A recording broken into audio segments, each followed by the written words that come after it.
All right, so today we're going to be taking a look at keyword research and how do we find those core topics that really push our content into a whole new realm of engagement, both for the search engines and for the users.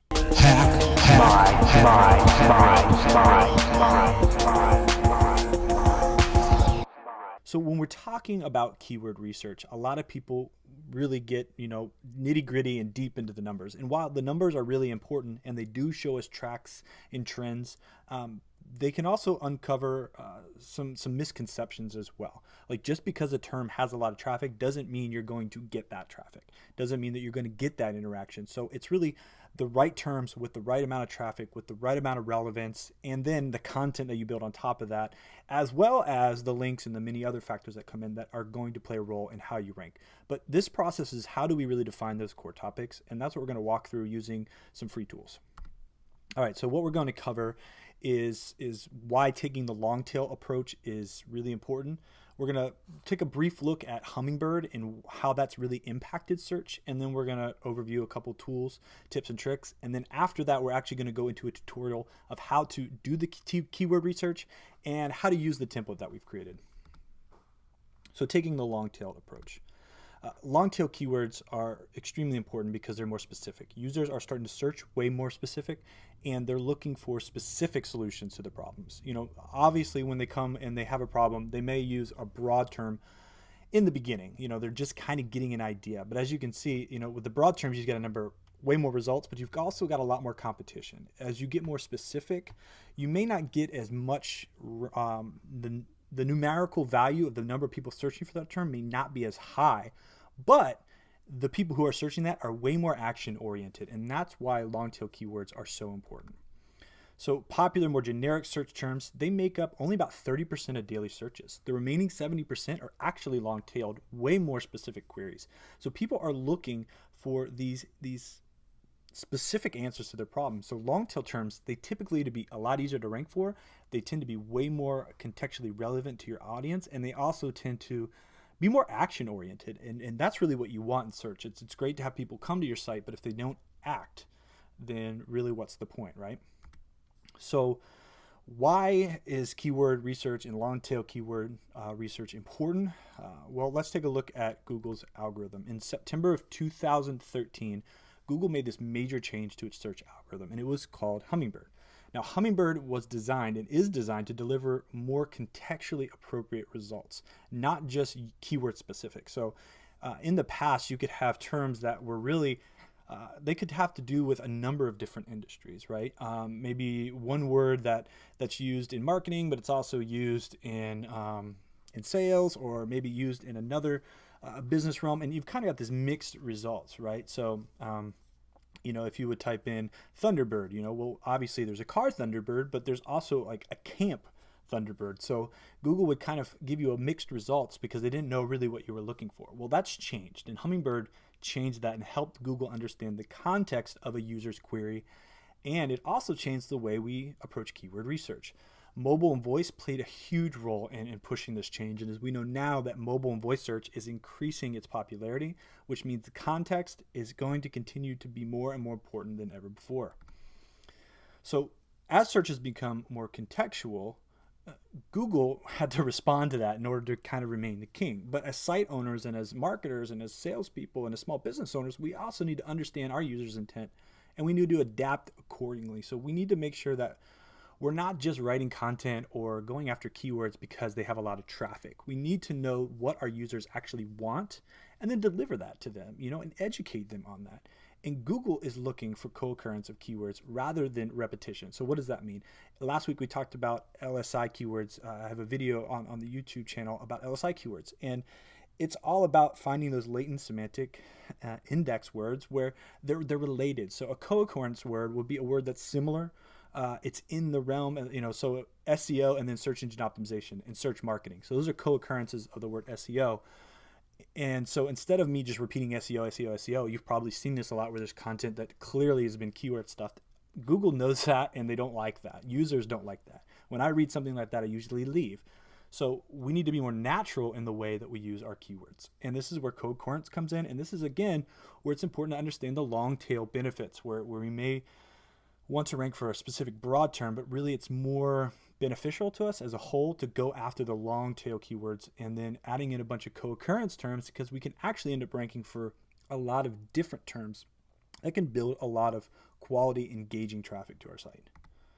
So what are some tools that we can use to do this? Google has a great tool. It's Google's AdWords Keyword Planner, and it's free. And if you all you gotta do is sign up for an AdWords account. You don't even have to put in your credit card information. It gives you search trends and volume and ad costs and estimates. It's a really cool tool. It's a really helpful tool. They've made a couple updates to it that make it a little bit harder to know exactly what that the keyword range would be or the exact amount of queries per month, but it's still a very good tool and it can be used to do some really great research, and we'll take a look at it. The second one is Google Trends, and Google Trends is another great tool. This allows you to see how keywords trend over time and over geography. So you can compare two or more terms. You can estimate traffic by location. It's a free tool once again, and it's very helpful, especially when you're looking at seasonal searches, when you're looking at location-based searches.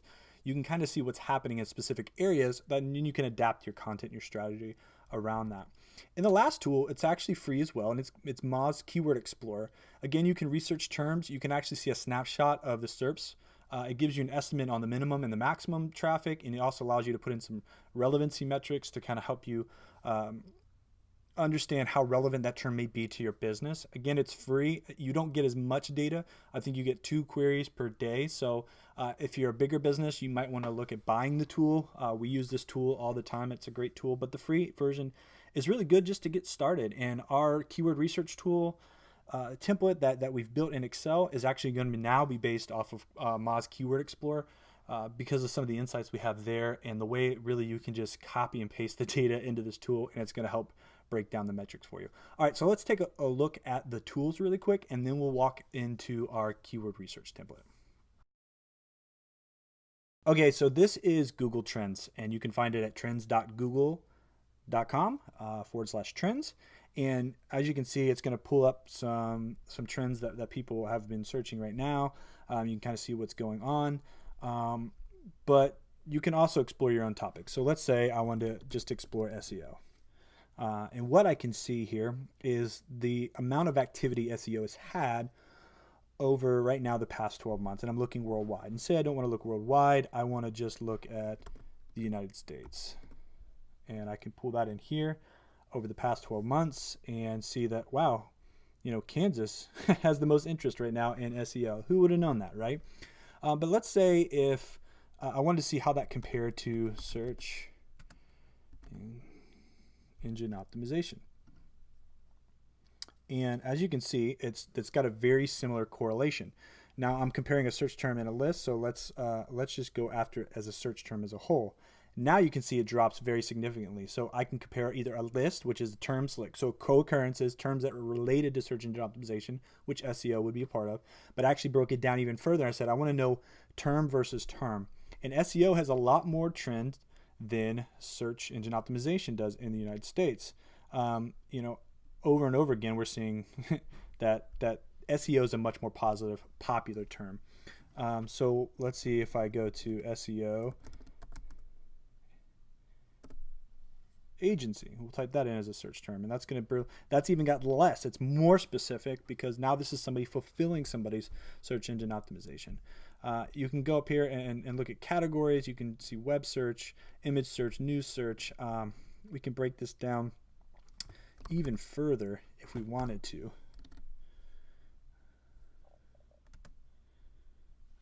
We go to the United States, and then we can actually say, so I'm in Florida. I can look at what it's like just in my state specifically. Again, you can go even deeper and start to look at specific areas. So in around the Orlando area, what does it look like? How does it impact the people around me? So Google Trends is a great tool to get very granular when you're getting your keyword research. Now, I would usually use this tool after I did my big research study. So I would do my high level research first, and then I would come back to Google Trends to see what's trending, what's not trending. Is this term popular in my area? Is it not popular in my area? So this is where we start to get really down to the granular level of what people are actually doing on search, because this data is pulled straight from the Google search results, and this is real user data and how they're interacting with different queries over time. Okay, so this is the new Google AdWords interface. And as you can see, they've made a huge update to it and it's much more user-friendly, but there's also a lot of buttons and some stuff to click. And when these types of changes happen, a lot of people don't know where to find uh, different tools or how to access them. So if you've upgraded to Google AdWords beta and this is what you see and you're wondering where your tools went, they're not far away. If you go over here to this three dots, it's going to expand and you're going to see your keyword planner. Now, Keyword Planner is going to open up. It's going to look exactly the same. So again, if we were using Google Keyword Planner to do research, we've got a number of different options. So we can search for new keywords using a phrase. We can get search volume data and trends.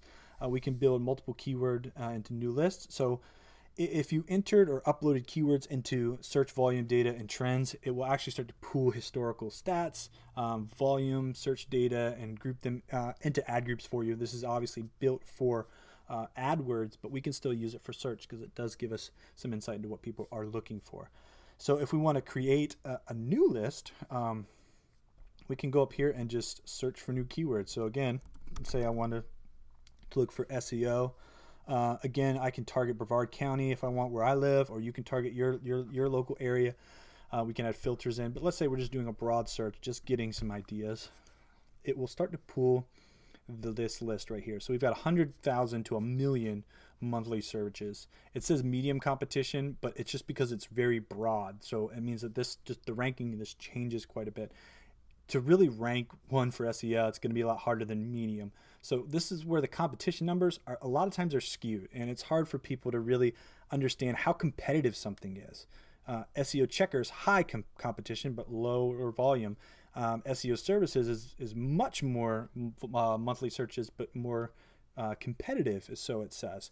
You can also look over here and see the suggested bid price. That could give you another indication of actually how competitive that term would be.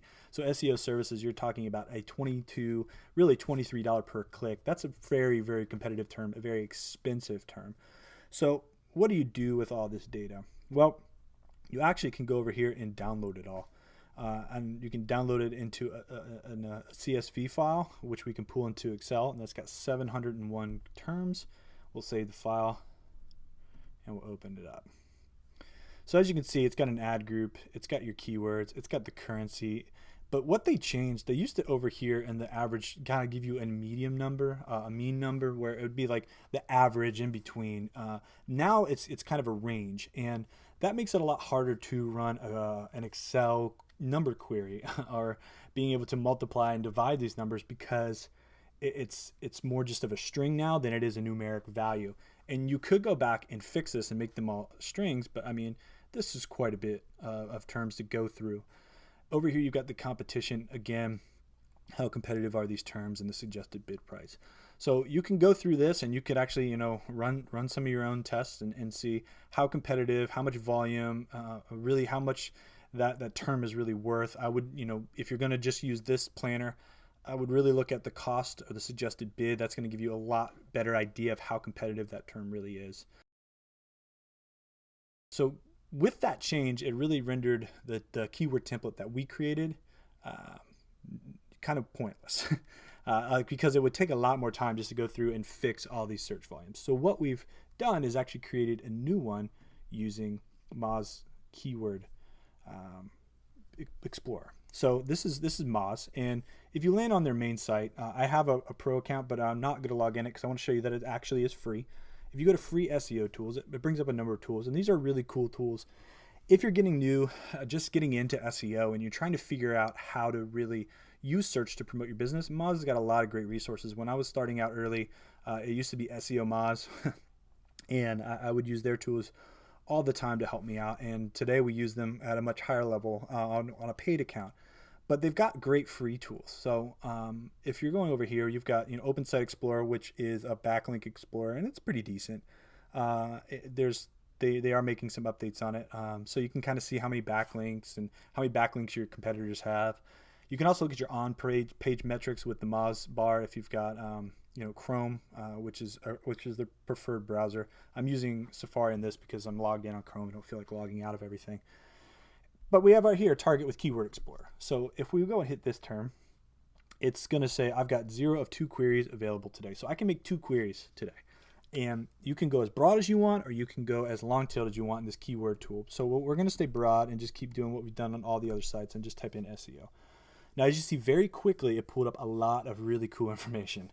So it pulled in monthly search volume.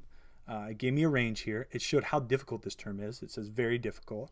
Opportunity, this is some more factors. So it's a score between 1 to 100, and it estimates the relative organic click-through rate. So if you're ranking, you have a 48% chance of getting some traffic, basically.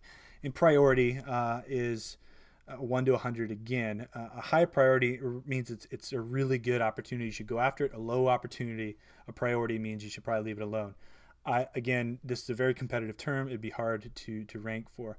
This right here is really neat. This gives you a SERP analysis, and SERP stands for Search Engine Ranking Position. It shows you who's ranking for this term and what their page authority is, what their domain authority is, what the URL that's actually ranking. You can see a full analysis if we open up this window right here. We've got 4 ads at the top. We've actually got a knowledge card, which is a really cool thing that Google's been doing, which allows you to actually jump the first place result and kind of get on top.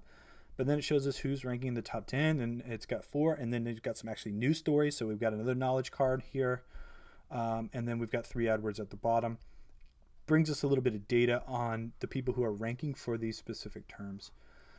So we want to go back and look at the search volume, and we want to look at the keywords associated with this. So we'll go over here and the keyword suggestions. It's going to be right here on the left hand side.